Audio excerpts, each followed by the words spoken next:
इस वक्त जो इमरान खान साहब बात कर रहे हैं 9 हलकों से इलेक्शन लड़ने की, एक सीट वो रख सकेंगे तो क्या बाकी 8 सीटों पे दोबारा से इलेक्शन होंगे? इमरान खान को मैं सियासतदान नहीं कहूँगा, बल्कि वो एक ब्रांड बन चुका है। मौलाना साहब कभी पीपल्स पार्टी को फतवे देते थे कि औरत की हुक्मरानी हराम है, कभी नून लीग को कहते थे कि ये भारत की एजेंट है। आसिफ अली जरदारी साहब क्योंकि सियासी शतरंज के माया नाज खिलाड़ी हैं और उन्होंने नून लीग को ऐसी बंगली में दाखिल कर दिया है कि जहाँ से वो वापस निकलने के लिए रास्ता तलाश तो कर रहे हैं, लेकिन वो निकल नहीं रहे और इस चीज़ को नवाज शरीफ साहब समझ चुके हैं। अस्सलाम वालेकुम, मैं हूं जान शेर और आप देख रहे हैं नया पाकिस्तान ग्लोबल। सामीन, आज हम बात करेंगे मुल्क की सियासी सूरत हाल की, जो कि रोज़ बरोज़ बदलती जा रही है। कभी कहीं पर जो है वो इलेक्शन कमीशन की तरफ से कोई फ़ैसले आ रहे हैं, कहीं पर जो है वो सुप्रीम कोर्ट के फ़ैसले आ रहे हैं और कहीं पर जो है वो हम देखते हैं कि कौमी असम्बली में नए से नए बिल जो है वो पास हो रहे हैं। इसी सारी सियासी सूरत हाल पर कहीं पर भी कोई भी पार्टी आवाम के मसाइल के ऊपर बात नहीं कर रही, कहीं पर कोई पार्टी ये नहीं कह रही कि हमने आवाम के मसाइल को हल कैसे करना है या आगे इस मुल्क को इन मुश्किलात से कैसे निकलना है। अभी हम कल की बात करते हैं। कल इमरान खान की जानिब से जो इलेक्शन कमीशन का फ़ैसला आया, जो 9 हलकों के ऊपर उन्होंने अब इलेक्शन कराने के लिए तारीख दी है, उस पर इमरान खान की जानिब से कहा गया कि उन 9 हलकों पर मैं ख़ुद ही सारा इलेक्शन जो है वो लड़ूंगा। इसी के ऊपर जो है वो बात करेंगे कि आप बताएं कि इमरान खान की जानिब से जो फ़ैसला किया गया है, क्या ये सही है या गलत है? क्या उनको अब वैसी सपोर्ट मिलेगी या वो 9 हलकों पर उनको लड़ना चाहिए कि नहीं लड़ना चाहिए? बहुत शुक्रिया। सबसे पहले तो मैं ये कहना चाहूँगा कि इस वक्त जो इमरान खान साहब बात कर रहे हैं 9 हलकों से इलेक्शन लड़ने की, एक तरह तो वो ठीक है कि वो उनका राइट बनता है। अगर आइन उनको इजाज़त देता है, कानून इजाज़त देता है तो वो लड़ सकते हैं। लेकिन यहाँ पे सोचने वाली बात यह है कि इमरान खान साहब 9 हलकों से इलेक्शन लड़ेंगे, एक सीट वो रख सकेंगे तो क्या बाकी 8 सीटों पे दोबारा से इलेक्शन होंगे, तो दोबारा से खर्चे होंगे, दोबारा से कौम का पैसा ज़ाया होगा। सबसे पहले तो मैं कहूँगा कि उनको इस चीज़ पे भी सोचना चाहिए। और दूसरा, इस वक्त तक बकौल हुकूमत उनके इस्तीफ़े मंजूर नहीं हुए, जबकि जो तहरीक इंसाफ का मौक़िफ़ है वो ये कह रहे हैं कि हमारे इस्तीफ़े मंजूर हो चुके हैं और जो वक्त के डिप्टी स्पीकर थे कासिम सूरी, वो हमारे इस्तीफ़े मंजूर कर चुके हैं। यासर कासिम साहब वो हमारे इस्तीफ़े मंजूर कर चुके हैं। अब यहाँ पे सिचुएशन ये क्रिएट हो रही है कि इमरान खान साहब के जहाँ तक साथ देने या ना देने की लोगों की बात है, तो इमरान खान इस वक्त वो शख्स है जो अगर आपकी दीवार पे लिख लेता है, कोई साइन कर लेता है, तो वो आपकी वो दीवार करोड़ों की बिकनी शुरू हो जाती है।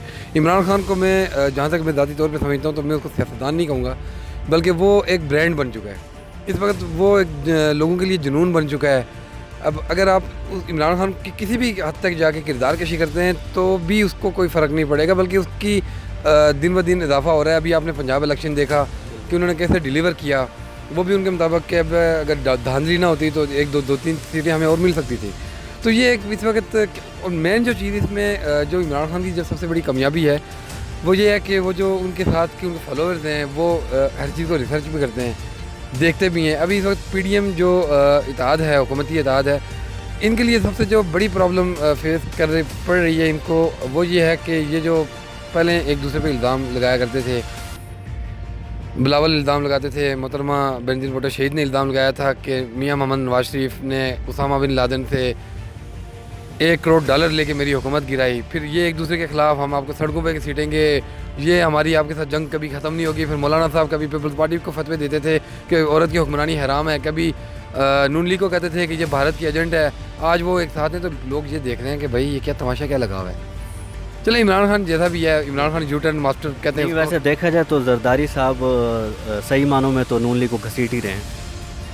बिल्कुल, इसमें मैं यही कहूँगा कि आसिफ अली जरदारी साहब क्योंकि सियासी शतरंज के माया नाज खिलाड़ी हैं और उन्होंने नून लीग को ऐसी बंगली में दाखिल कर दिया है कि जहाँ से वो वापस निकलने के लिए रास्ता तलाश तो कर रहे हैं, लेकिन वो निकल नहीं रहे। और इस चीज़ को नवाज शरीफ साहब समझ चुके हैं, क्योंकि मियां मोहम्मद नवाज शरीफ साहब एक तजर्बाकार सियासतदान है। उन्होंने बड़े अच्छे बुरे वक्त भी देखे हैं, 3 मरतबा उनकी हुकूमत गिराई गई, उन्होंने अच्छा बुरा वक्त भी देखा। वो सियासी शऊर रखते हैं, वो समझते हैं इस चीज़ को, और वो शुरू दिन से इस चीज़ के हामी नहीं थे। और बहुत सी सीनियर जो क़यादत है मुस्लिम लीग नून की, लेकिन मियां मोहम्मद शहबाज शरीफ साहब के जज्बाती फैसले ने और हमजा शहबाज शरीफ की ये जो अचकन फैसले पहनने वाले जो फैसले थे, इस पे उन्होंने, और इस पूरी मुहिम में मरीम नवाज़ ने कंपेन तो चलाई, लेकिन वो कंपेन मरीम नवाज़, जहाँ तक मुझे लग रहा है तो वो मरीम नवाज़ उस कंपेन से भी बज़ाहिर मुतमईन नहीं थी। वो कर रही थी, वो अपनी पार्टी का बयानिया, नवाज शरीफ साहब का बयानिया लेके आगे जा रही थी। अब यहाँ पे इनको एक और चीज़ शिकस्त दे गई है कि ये जो नून लीग का बयानिया था कि वोट को इज्जत दो, अब उन्होंने ये जो लोटों की खरीदो फरोख्त, हार्स ट्रेडिंग का जो बाज़ार गर्म हुआ, उसमें ये जाके इनका बयानिया दम तोड़ गया कि यहाँ पे वोट को इज्जत कहाँ पे दी गई, पंजाब में क्या हुआ, पंजाब में देख लें आपके किस तरीके से उनको 3 महीने के अंदर वापस गिरा दिया गया। तो क्या आया इनके हाथ में, पंजाब गिरा दिया। हमजा बेचारा एक सियासी प्लेयर है, वो सियासतदान है, वो अच्छा सियासतदान बन सकता था, लेकिन शहबाज शरीफ साहब की अना ने, उसके हुक्मरानी के ख्वाब ने, उनकी हुक्मरानी के जो वो कर रहे थे जिदोजहद, तो उस चक्कर में उन्होंने हमजा शहबाज की सियासत को दफन कर दिया है। अगर वो एक तरीक़ाकार के तहत अवाम में जाते, इलेक्शन लड़ते, जीत के आते, तो हमजा शहबाज को और नवाज शरीफ इस वक्त अगर नवाज शरीफ साहब को अगर अपना वोट बैंक बरकरार रखना है, जो उनकी गिरती हुई साख है, अगर उसको मेंटेन रखना है, तो उनको पाकिस्तान आना होगा। भागे हुए भगोड़े कभी लीडर नहीं होते हैं। बिल्कुल ऐसा ही, और ये इनका पहली दफ़ा नहीं, ये 3 बार पहले भी इस तरह से डील करके चले गए हैं।